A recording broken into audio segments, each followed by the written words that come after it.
Bonsoir chers frères et sœurs, bienvenue dans notre chaîne YouTube M3D Entertainment. Et dans cette chaîne, nous allons discuter de l'actualité politique, africaine, internationale, de business et d'opportunités d'affaires. Alors aujourd'hui dans cette vidéo, nous allons parler de la récente sortie du capitaine Ibrahima Traoré du Burkina Faso, et durant laquelle il a su détailler les différentes stratégies que l'Occident adopte s'ils veulent faire tomber soit un dirigeant ou bien s'ils veulent dominer des populations.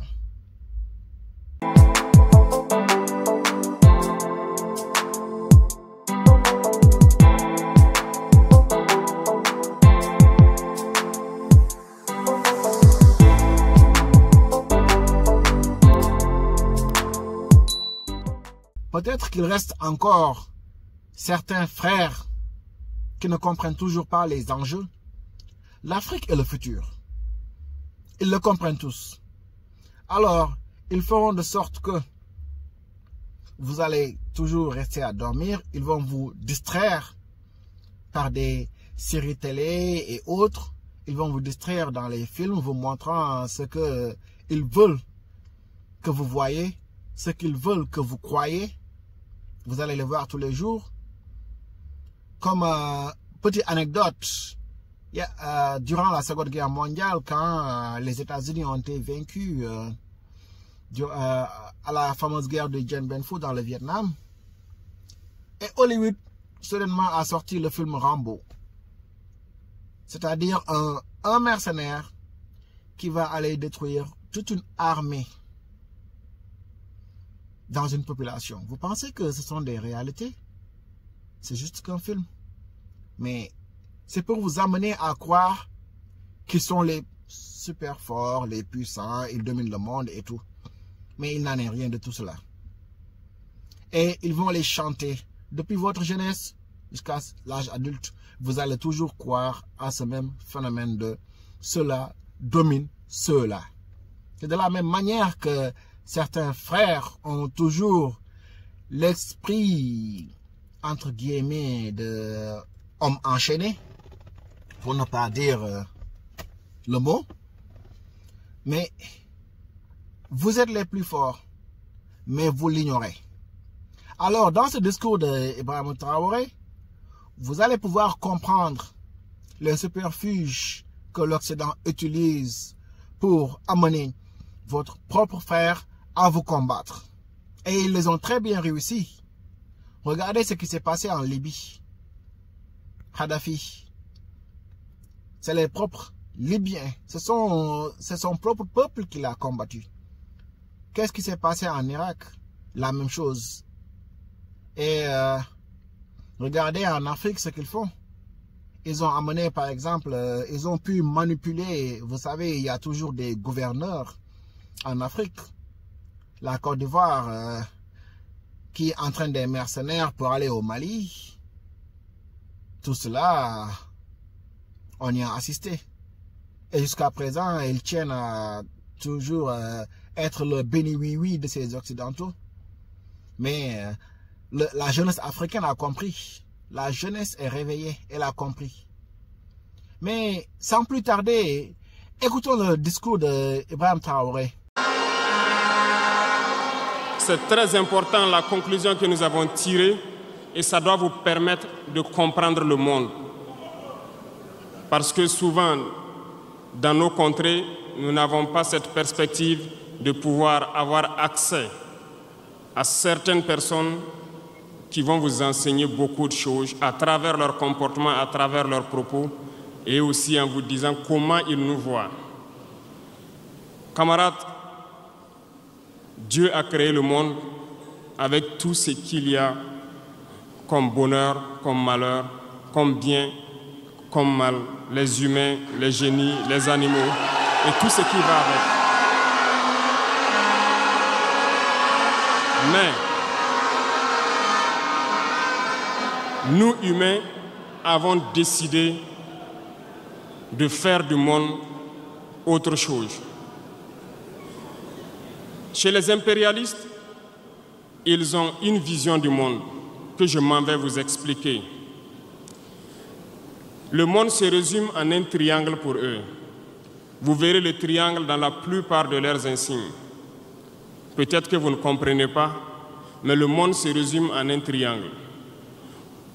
Pour eux, au sommet du triangle se trouve l'empire du bien. Et l'empire du bien, c'est eux. C'est la prospérité, c'est tout ce qui est positif. C'est eux qui ont droit à tout ce qui est bonheur sur ce monde. C'est eux qui ont droit à toutes les richesses. C'est à eux d'imposer leur manière de voir le monde. C'est à eux d'imposer leur vision, leur mode de vie. Voilà pourquoi, pendant la colonisation ou leur conquête, je dirais, ils venaient vers nos terres et ils disaient qu'ils ont découvert nos terres parce que pour eux, nous sommes des sauvages. Nous n'avons rien de comme eux, en fait. Donc, ils nous appelaient des indigènes. Et c'est eux, le peuple. Ils s'arrogent tous les droits. Et pour eux, le monde doit marcher comme ce qu'ils veulent. C'est simple. Je prendrai quelques exemples. Regardez à travers leurs films. Ils ont préparé l'esprit de leur peuple pour les faire comprendre qu'ils sont les meilleurs. C'est eux qui doivent tout posséder. Vous ne direz pas le contraire. Dans tous leurs films qu'ils propagent, vous trouverez toujours les méchants. Ce sont soit les Russes, soit les Sud-Américains, soit les Noirs qui jouent les mauvais rôles de trafiquants de drogue, de proxénètes, de trafic d'humains, jusqu'à un passé récent, bien sûr. Vous trouverez les Arabes qui jouent le rôle des terroristes. Voilà un peu comment ils perçoivent le monde.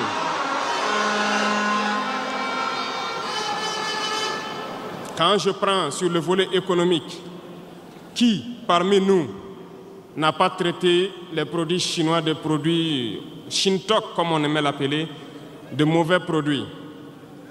Mais aujourd'hui, j'ai pu vous dire qu'on a tout tort, parce que la Chine est à un niveau de technologie assez avancé, et c'est en Chine que la plupart de ces pays viennent s'approvisionner, mettent leur marque dessus et nous revendent comme étant leur propriété. Regardez autour de vous. Nos entrepreneurs qui sont dans le BTP ne diront pas le contraire. Tous leurs engins aujourd'hui sont chinois. Ceux qui font le transport ne diront pas le contraire.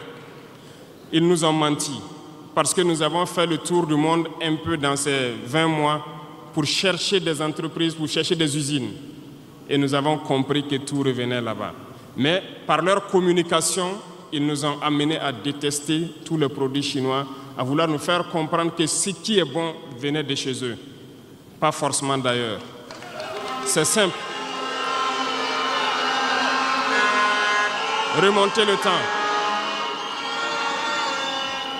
Pour mieux comprendre ce que je dirais, il faut remonter un peu le temps. Et j'espère que certains iront lire qui sont les tsars, les conquêtes mongoles, les empires perses, turcs et ottomans. Lisez leur histoire, vous comprendrez pourquoi le monde est ainsi fait. À la base du triangle, il y a deux empires. D'un côté, l'empire du mal, selon eux, et l'empire des esclaves de l'autre côté. Voilà comment ils voient le monde. Qui est-ce qu'ils appellent l'empire du mal? Ceux dont je viens de citer tout de suite l'origine, et je vous ai dit de remonter le temps, allez-y lire, vous comprendrez pourquoi ils sont l'empire du mal à leurs yeux. Ils combattent l'empire du mal. Pour eux, l'empire du mal doit disparaître. Pour eux, l'empire du mal incarne le diable. Ils communiquent et ils le font comprendre à leur peuple ainsi. Voilà pourquoi, après la Seconde Guerre mondiale, dans les années 80, je prendrai le cas de la Russie, où tous les stratagèmes ont été mis en œuvre pour l'effondrer avec le président Gorbatchev. Aux États-Unis, c'est le président Ronald Reagan qui était à la manœuvre. 3 stratagèmes principaux ont retenu notre attention. Ils sont allés donc au niveau de l'Arabie Saoudite les demander de baisser le prix du pétrole de 35 $ à 7 $ pour faire écrouler l'économie russe. Parallèlement à cela, le deuxième stratagème, n'oubliez pas quelque chose, ces mêmes personnes qui viennent de quitter l'Afghanistan, soit disant qu'ils combattaient les talibans ont été reçus par le président Ronald Reagan à la Maison-Blanche. Ils ont été armés par la CIA. Les fameux missiles Stinger, Sol-Air, ont été livrés aux talibans pour combattre les Russes. Et plus tard, ils viennent supposer les combattre. Allez-y comprendre. Le troisième stratagème, c'était un bluff. Le projet IDS, Star Wars. Lisez, vous comprendrez pourquoi ils ont amené le président Gorbatchev à créer le projet Paulus qui a enfoncé la Russie. Une fois que la Russie s'est effondrée, ceux qui se prétendent être de l'Empire du bien ont commencé à jubiler, jusqu'à ce que vienne cette équipe avec Vladimir Poutine pour essayer de remonter la Russie en surface.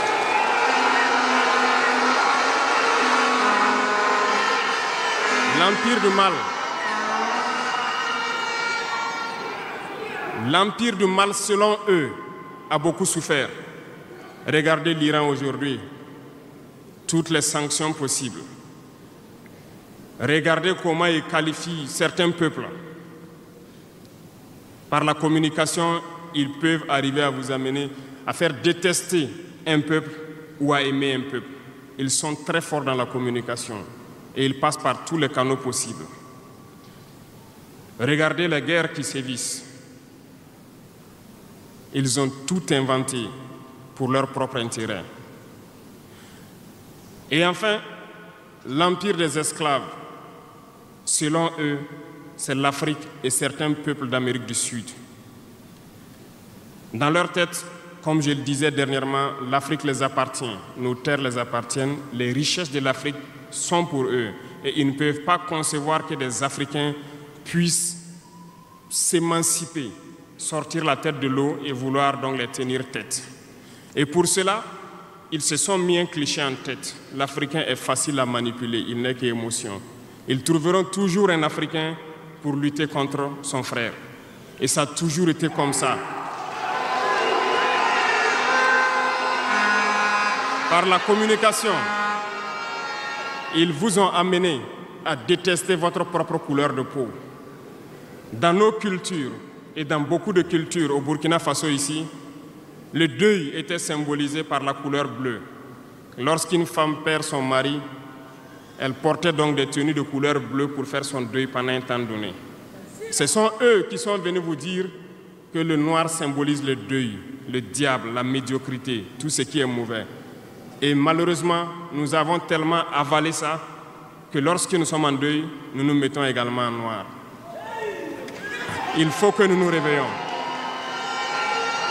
Il faut que nous nous réveillons parce que voilà le cliché qu'ils ont en tête.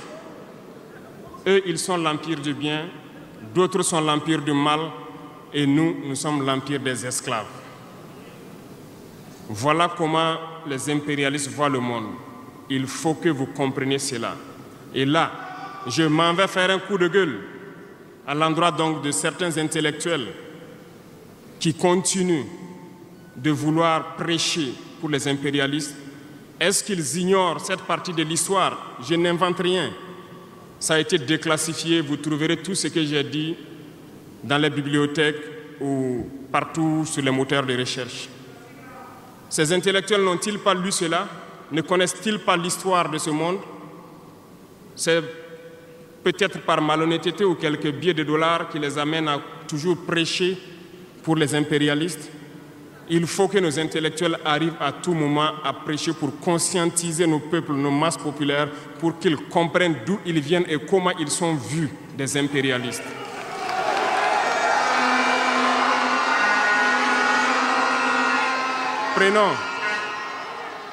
Prenons l'histoire de quelques guerres. Vous avez suivi la guerre d'Irak. Un gros mensonge qui a été inventé, soi-disant de possession d'armes de destruction massive. Certains sénateurs, au niveau des États-Unis, ont tout fait pour avoir les preuves. Ils ne l'ont pas eu. Souvenez-vous que plusieurs personnes ont démissionné de la CIA après cette guerre. Des preuves ont été inventées de toutes parts. Des services secrets occidentaux les ont aidés à fabriquer des preuves. Et on se souvient que le même Niger a été accusé en son temps en montant une fausse convention, un faux contrat de vente d'uranium à l'Irak. C'est le même processus qu'ils ont voulu amener la dernière fois pour soi-disant que le Niger vend de l'uranium clandestinement à l'Iran. C'est déjà vu. Ils ont prétexté cela, ils n'ont pas eu de preuves. Même les Nations Unies ont trouvé finalement qu'il n'y avait pas de preuves tangibles de présence d'armes de destruction massive. Mais ils avaient leur objectif, il fallait détruire l'Irak. Ils ont détruit l'Irak. Ils ont créé l'État islamique. Tout comme ils ont créé les talibans dans les années 80, les armés, les équipés. Et après, ils prétendent venir les combattre. Comprenez le jeu. Ça n'a que trop duré. Il faut qu'on se réveille et qu'on comprenne tout ça et que nous prenions conscience de notre situation et nous battre pour notre avenir.